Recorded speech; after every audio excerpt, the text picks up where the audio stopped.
Good evening. Today we're gonna make chocolate chip cookies. Going to cut this. Cut natin into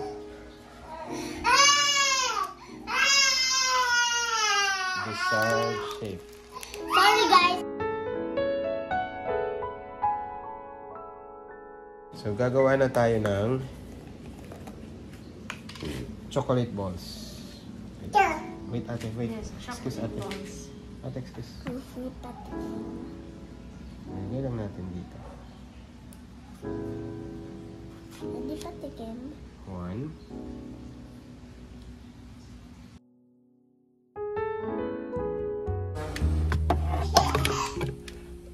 Let's start with flour.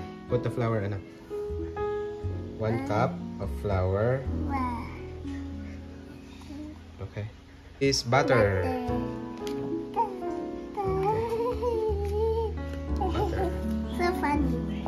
Is sugar. 3/4 cups. I put it around. Okay, go.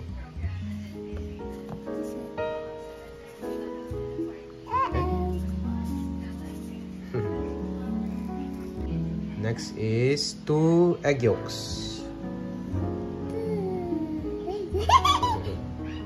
Next, add baking powder. And put it to the egg. Next is half teaspoon of baking soda.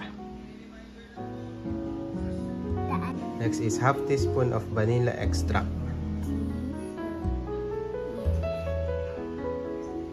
Next is half teaspoon of salt. Oh. Now we're going to mix using our manual mixer. It's so hard.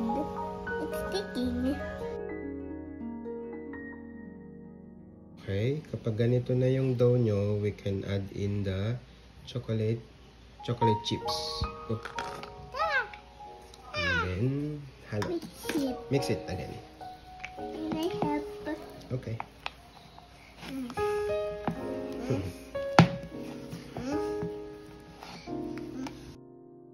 Okay, ilalagay natin siya sa fridge for 30 minutes.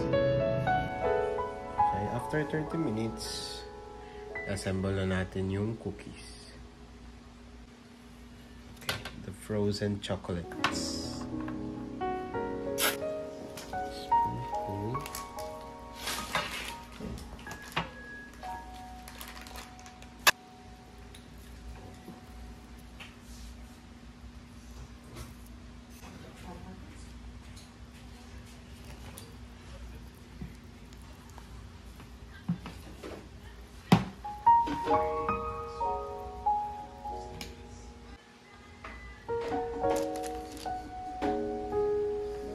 Ayun, itatry ni ate. Go ate. Play-Doh. Make a ball. Play-Doh. Make a ball. And then make a hole inside. Hole inside. Press. Press. Yan.